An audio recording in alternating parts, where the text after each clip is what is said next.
Gosho de Nichiren de Shonin, resposta a Shijokingo, quanto mais distante a fonte, mais longa a corrente. Recebi um can de moedas e respeitosamente relatei ao Sutra de Lótus que era um oferecimento de Yorimoto. Eu creio que o Lorde Sakyamuni, o Buda Tao e o Budas das 10 direções, assim como os deuses do Sol e da Lua, certamente o protegerão. Se um homem tenta se aperfeiçoar neste mundo, mesmo aquelas pessoas consideradas dignas e sábias, para não mencionar as pessoas comuns, ficarão invejosas e alimentarão malevolências contra ele. 3.000 cortesãs tiveram ciúmes de Wang Shaoxu, a favorita do imperador Yanti na dinastia Han anterior. As cortesãs de Taishaku, em número de 99 milhões na Utah, odiaram e invejaram em número Kiyoshika. Os ministros Fujiwara no Saneon invejou o príncipe imperial Nakeakira e Fujiwara no Tokihira. Então, ministros da esquerda ficou invejoso de Sagawara no Michizane e acusou-o falsamente perante o imperador, causando-lhe o exílio. Considere a sua própria situação à luz desses exemplos. O território de seu Lorde Ema Nayudo foi vasto, mas agora diminuiu. Ele tem muitos filhos que poderiam sucedê-lo e tem também muitos funcionários que vieram desde há tempo prestando-lhe serviço. Estes devem estar sendo tomados de crescente inveja, à semelhança dos peixes que ficam agitados quando a água da sua lagoa diminui, e como os pássaros que brigam entre si para agarrar os galhos quando os ventos de outono começam a soprar. Além disso, como o Senhor desobedeceu o seu Lorde e contrariou a sua vontade de tempos em tempos, as calúnias levantadas a ele contra o Senhor devem ter-lhe parecido mais do que plausíveis. Entretanto, apesar do Senhor ter sido as suas terras confiscadas, algumas vezes, em sua carta afirmou que lhe foi conferido um território. Isso é realmente maravilhoso. É precisamente a afirmação de que virtudes invisíveis trazem recompensas visíveis. Isso deve ter acontecido devido à sua profunda sinceridade em tentar levar o seu Lorde à fé no Sutra de Lótus. O rei Ajatashatru, embora tendo sido uma vez inimigo do Buda, começou a ter fé no Sutra de Lótus após ser advertido pelo seu ministro Jivaka, e pôde assim prolongar a sua vida e continuar o governo. O rei Myo-Shungon corrigiu as suas ideias errôneas através do conselho de seus 2 filhos, Jojo e Jogen. Isso é também verdade no seu caso. O Lorde Ema está agora provavelmente mais brando devido à sua admoestação. Isso aconteceu unicamente devido à sua profunda fé no Sutra de Lótus. Quanto mais profundas as raízes, mais exuberantes são os galhos e os ramos. Quanto mais distante a fonte, mais longa a correnteza. Semelhantemente, todos os outros sutras que não o Sutra de Lótus têm raízes superficiais e curtas correntes, enquanto que o Sutra de Lótus tem raízes profundas e uma distante fonte. Eis porque o grande mestre Tiantai afirmou que o Sutra de Lótus pode sobreviver e propagar-se mesmo numa era maléfica. Muitas pessoas aderiram à fé neste ensino, mas como grandes perseguições, tanto oficiais como não, ocorreram repetidamente a mim, apenas daquelas pessoas terem me seguido durante 1 ano ou 2, muitas delas abandonaram a fé e algumas voltaram-se, inclusive contra o Sutra de Lótus.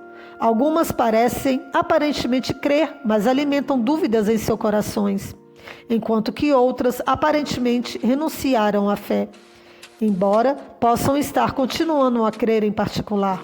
O Buda Sakyamuni, herdeiro do rei Hirodana, foi um grande rei que governou os 84.210 países do mundo. Todos os reis de todo o mundo curvaram-se diante dele, e a ele pertenciam 10 milhares de milhões de servidores. Não obstante, ele deixou o castelo do rei Siddhodana aos 19 anos e entrou no monte Dadaka, onde se entregaria a austeridades durante 12 anos. Naquele tempo foi assistido por apenas 5 homens: Ajnata, Kaudiniya, Asvajiti, Bradrika, Dasabala e Mahanan. Dos 5, entretanto, 2 deixaram Sakyamuni durante os primeiros 6 anos, enquanto que os restantes 3 desertaram dos últimos 6 anos, não mais acreditando nele. Embora deixando sozinho, Sakyamuni continuou sua prática e tornou-se Buda. O Sutra de Lótus é ainda mais difícil de acreditar do que Sakyamuni. Assim, o próprio Sutra afirma que é o mais difícil de crer e o mais difícil de compreender. Além disso, nos últimos dias da lei, perseguições são muito mais frequentes e intensas que durante a existência do Buda Sakyamuni. O Sutra afirma que um devoto do Sutra que persevera mesmo enfrentando perseguições receberá benefícios muito maiores do que aqueles obtidos através da doação de oferecimentos ao Buda por todo um aeon. Estamos agora há 2.230 e tantos anos desde que o falecimento do Buda. Aqueles que propagaram o budismo na Índia por mais de 1000 anos após seu falecimento estão registrados na história sem omissões, e os que disseminaram o budismo na China por 1000 anos e no Japão por 700 anos estão também claramente relacionados. Muitos poucos deles, entretanto, encontraram perseguições tão terríveis quanto as do Buda. Muitos descreveram-se como homens dignos ou sábios, mas muitos deles chegou a viver a predição do Sutra. Como ódio e inveja proliferam mesmo durante a existência do Buda, quão pior será no mundo após o seu falecimento. Nós já entramos no último meio do milênio, ou início dos últimos dias da lei. Esta época é como o sol no solstício do verão, do 15º dia do 5º mês. Os grandes mestres Shintai e Dengyo nasceram demasiadamente cedo para vê-las. Os que nasceram depois se lamentarão de terem chegado tarde demais. A princípio, força do inimigo já foi derrotado por Nichiren, e o restante não é páreo para mim. Agora é a época exata, profetizada pelo Buda como o último meio milênio. O começo dos últimos dias da lei ou era indicada pela passagem quão pior será no mundo após o seu falecimento. Se as profecias do Buda não forem falsas, um sábio já deve ter aparecido certamente neste mundo. De acordo com os sutras, a maior guerra que o mundo já presenciou deverá tomar lugar como sinal do advento deste sábio. E como tal guerra já ocorreu, o sábio já deve ter aparecido neste mundo. O aparecimento de um animal lendário chamado Qilin indicou aos contemporâneos chineses que Confúcio era um sábio. E não há dúvidas de que o relicário de uma vila ressoa para anunciar a vinda de um sábio. Quando o Buda fez seu advento neste mundo, o crescimento de árvores de sândalo informou aos seus contemporâneos de que ele era um sábio. Lao Tzu foi reconhecido como sábio porque, ao nascer, a sola de um pé estava marcada com o caráter chinês 2 e a do outro com o caráter 5. Então, como se poderia reconhecer o sábio do Sutra de Lótus dos últimos dias da lei?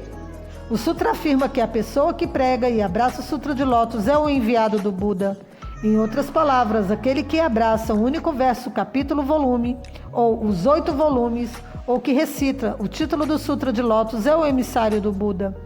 E também aquele que persevera diante de grandes perseguições e abraça o Sutra do começo ao fim é o emissário do Buda. Eu não me considero de modo algum emissário do Buda, pois sou mortal comum. Entretanto, como incorri no ódio dos 3 fortes inimigos e fui exilado 2 vezes, eu sou como o enviado do Buda. Entretanto, apesar do meu coração estar impregnado dos 3 venenos e o meu corpo ser de mortal comum, eu sou como o enviado do Buda, porque minha boca recita o Nam-myoho Renge-kyo. Se buscar um exemplo no passado, posso ser comparado ao Bodhisattva Fukyo. Se olhar para o presente, eu tenho vivido a descrição do Sutra das Perseguições, a espada e bastões, rochas e pedras. Sob essa luz, subitamente chegarei ao lugar de iluminação no futuro, e aqueles que me sustentarem irão também residir juntamente na terra pura. Eu tenho muitas outras coisas a lhe contar, mas irei parar aqui e deixarei o restante para o senhor imaginar. O acólito doente recuperou-se, o que me deixa muito feliz. Daishin Achan, morreu exatamente como o Senhor previu. Mesmo o antigo médico mestre indiano Shivaka não seria páreo para o Senhor. Todos estão aqui profundamente impressionados pela sua habilidade médica e previsão, e eu não sou exceção. Vamos comentando uns aos outros como suas predições sobre Samimbo e Soshiro tornaram-se verdadeiras, exatamente como duas réplicas igualam-se perfeitamente. Eu confio minha vida ao Senhor e não consultarei outro médico. Nichiren Daishonin, em seus Goshos, em 15 de setembro de 1278.